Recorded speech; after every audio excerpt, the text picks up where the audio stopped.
Mayong buntag mga migs mga bay.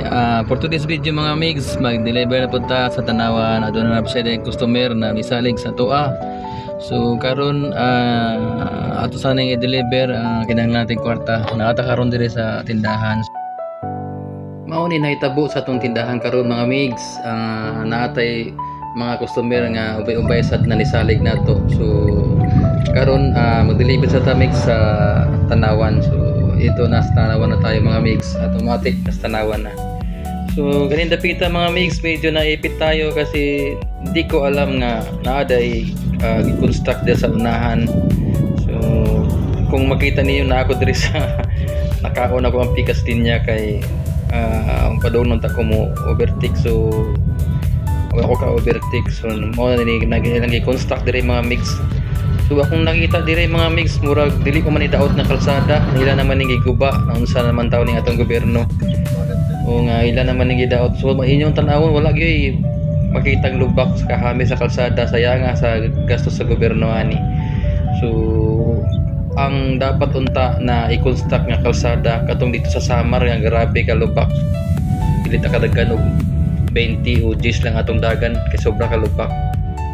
So mga mix mga bay, padong nata kani nga atong kalsada nga giagian mao ni padong dinhi sa Dagami. So kung makaliwat dito dapita mao to ang sinto sa Tanawan. So ang atong delivery karon ay Tabon-Tabon. So Tabon-Tabon part of Liti. So mga mix mga bay, ana ta karon sa customer. So fast forward na lang para madali. So gamay na natong i-deliver. So ang kinahanglan nato ma-provide ang order na customer para po ganahan sila mo-order sa susunod. So mga mix mga bay, pauwi na ta.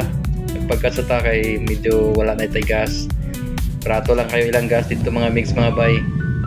50 lang ang kanilahang price sa kuan unleaded nga gas. So dili lang ta magpagas sa mga gasolinahan nga nay mga ngalan kay medyo mahal. So mga mix mga bay, kanina iniagi ta diri sa Dagami Road, karon moagi ta diri sa sentro sa Tanawan. Ito yung sentro ng Tanawan mga mix mga bay. Kung makita nato daghan na kayo e-bike sa gilid. So moabot gyud ang panahon nga ang mga tradisyonal nga padyak mapis out na gyud karon panahon na kay ang daghan na nagan diri nang nakita ay e-bike na mga mix mga bay. So nag-upgrade na ang mga tao diri sa Tanawan.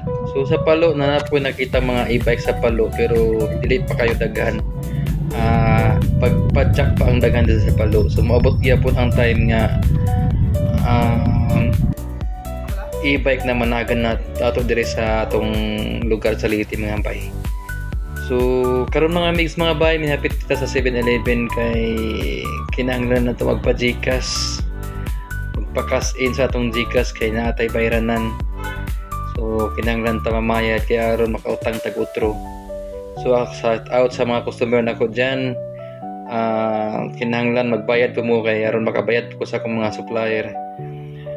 Kay galisod na mga panahon na. So mao to mga mix mga bay, nakabalik na ta sa Palo. So gayahinay na ta og pagka-batsi.